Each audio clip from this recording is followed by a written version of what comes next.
નમસ્તે મિત્રો. લાસ્ટ વિડીયોમાં ક્વેશ્ચન હતો કે કરિયર એસેસમેન્ટ કે કરિયર કાઉન્સેલિંગ ક્યારે કરાવવું જોઈએ, મારે કરાવવું હોય તો ક્યારે કરાવાય, કયા સ્ટાન્ડર્ડમાં કરાવવું જોઈએ. આનો જવાબ મેં તમને લાસ્ટ વિડીયોની અંદર વિસ્તારપૂર્વક આપ્યો. તો એને લઈને 4th સ્ટાન્ડર્ડમાં સ્ટડી કરતા ઋષભ અને એના પપ્પા મને મળવા માટે આવ્યા અને પહેલો ક્વેશ્ચન એમણે એ કર્યો કે મારો છોકરો ચોથા ધોરણમાં એટલે ચોથા ધોરણની અંદર સ્ટડી કરી રહ્યો છે, મારે એમનું કાઉન્સેલિંગ કરાવવાની ઈચ્છા છે, તો એમને શું બેનિફિટ અને મને શું બેનિફિટ મળશે કે એમનું કાઉન્સેલિંગ કરાવવાથી. તો એ વાત તમારી સમક્ષ પણ હું રજૂ કરી દઉં જેથી કરીને તમને પણ ખ્યાલ આવે. તો એનો ફાયદો આપણને મળે એમના મલ્ટિપલ ઇન્ટેલિજન્ટ વિશે જાણવાથી. મલ્ટિપલ ઇન્ટેલિજન્ટ, યસ, એટલે કે બહુવિધ બુદ્ધિ, જેમાં આપણને બુદ્ધિના પ્રકાર જે છે એ જાણવા મળે. આપણે ઘણી વખત મજાકમાં કહી દેતા હોય ને કે તારામાં તો બુદ્ધિ જ નથી. કદાચ એ બુદ્ધિનો પ્રકાર એનામાં નહીં હોય, પણ એમની પાસે જે બુદ્ધિ હશે એ આપણી પાસે નહીં હોય.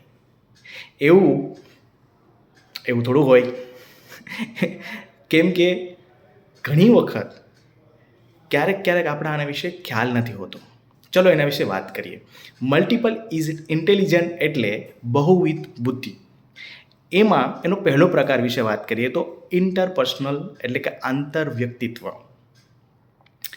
વિઝ્યુઅલ સ્પાશિયલ એટલે વિઝ્યુઅલ અને અવકાશી. આ અલગ અલગ ક્ષેત્રમાં આ બધી બુદ્ધિઓની તમને ખબર હોવી જોઈએ. બોડીલી કાઇનેસ્થેટિક, આર્મી છે કે એવું કામ જે કરવાનું હોય છે તેમાં જરૂર પડે. મેથેમેટિકલ, લોજિકલ, ગાણિતિક અને તાર્કિક, તમને ખબર હશે તાર્કિક અને ગાણિતિક ક્યારે જરૂર પડે. મ્યુઝિકલ અને રિધમેટિક, લતા મંગેશકર, ઋતિક રોશન, લયબદ્ધ. ઇન્ટરપર્સનલ, આંતરવ્યક્તિત્વ. તો આંતરવ્યક્તિત્વની વાત કરીએ તો ઘણી વખત આપણે એ ઇન્ટરપર્સનલ સ્કિલ બહુ જ રિક્વાયરમેન્ટ હોય છે કોમ્યુનિકેશન માટે. વર્બલ, લિંગ્વિસ્ટિક, ભાષાકીય, બોલવાની. નેચરાલિસ્ટ, પ્રાકૃતિકવાદી, પ્રકૃતિને લઈને. ઓહો આટલા બધા પ્રકાર હોય છે. કેટલાક લોકો તો બધા પ્રકાર બધા જોવા મળે કેટલાક લોકોમાં, અને જેને આપણે સુપર ઇન્ટેલિજન્ટ કહીએ છીએ કે આ તો બહુ સુપર ઇન્ટેલિજન્ટ માણસ છે, બહુ હોશિયાર છે. એકથી વધારે હોય એને આપણે જીનિયસ કહીએ છીએ, અને ઘણામાં તો આમાંથી એક પ્રકાર જોવા મળતો નથી. મજાક કરું છું, પણ સાથે સાથે એ પણ જોવા મળે કે લર્નિંગ સ્કિલ એટલે કે તમારી શીખવાની શૈલીના પ્રકાર. હવે તમને એમ થતું હશે શીખવાના પણ શૈલીના પ્રકાર હોય એટલે શું, કે જ્યારે સ્ટુડન્ટ ભણતો હોય, શીખતો હોય ત્યારે કેમ યાદ રહે? ઓડિયો લર્નિંગથી યાદ રહે, કોઈ બોલે અને સાંભળે અને યાદ રહી જાય. કાઇનેસ્થેટિક એટલે પોતાના બોડી સાથે કંઈક કરતો હોય અને કંઈક ત્યારે. રીડ એન્ડ રાઇટ, લખે પછી વાંચે. કે વિઝ્યુઅલ, જોઈને એને જોવાથી યાદ રહી જાય. તમને કેવી રીતે યાદ રહેશે એ પણ જાણી શકાય આ રિપોર્ટ દ્વારા. વાવ, ભાર વગરનું ભણતર પણ આવી રીતે કરી શકાય, આ તો ખબર જ નહોતી. અને એમાં પણ ઇમ્પ્રુવમેન્ટ કેવી રીતે કરી શકાય. કદાચ તમને ઓડિયો હોય પણ કંઈ ખ્યાલ ના આવતો હોય કે કઈ રીતના વધારવું એને, તો એની પણ સ્ટ્રેટેજી તમને આ રિપોર્ટમાં મળે. આ છે એઆઈનો કમાલ.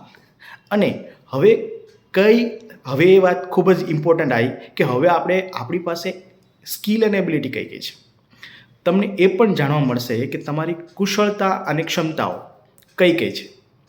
Skills and ability. હવે તમને એવું થતું હશે કે આ સ્કિલ્સ અને એબિલિટી એ વળી શું ઉપયોગી છે ભાઈ?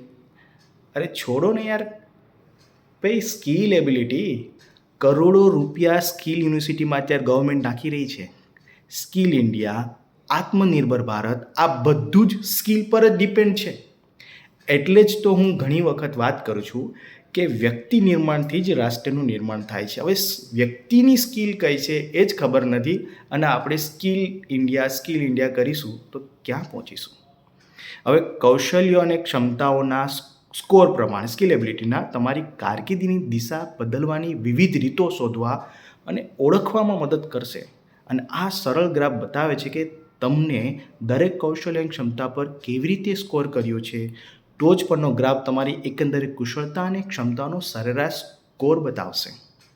જેમ કે તમારી ન્યુમેરિકલ સ્કિલ એટલે સંખ્યાત્મક ક્ષમતા, લોજિકલ સ્કિલ એટલે કે તમારી તાર્કિક ક્ષમતા, વર્બલ સ્કિલ એટલે કે તમારી મૌખિક ક્ષમતા, ક્લેરિકલ અને ઓર્ગેનાઇઝિંગ સ્કિલ્સ એબિલિટી એટલે કે તમારી કારકુની અને આયોજન કરવાની કૌશલ્ય, સ્પાશિયલ અને વિઝ્યુલાઇઝેશન એટલે અવકાશી અને વિઝ્યુલાઇઝેશન કરવાની ક્ષમતા, અને સાથે સાથે સોશિયલ અને કોર્પોરેશન એટલે સામાજિક અને સહકારની કુશળતા એ પણ તમને જાણવા મળે, એનોગ્રાફી તમને મળી જાય, અને લાસ્ટમાં તમને એ પણ ખબર પડે કે તમારી મિકેનિકલ એટલે યાંત્રિક ક્ષમતાઓ તમારી કઈ કઈ છે.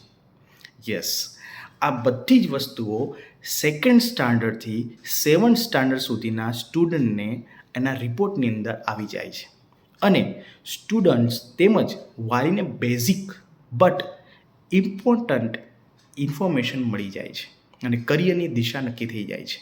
સો don't miss this opportunity. Book your session now. Thank you so much. નમસ્તે.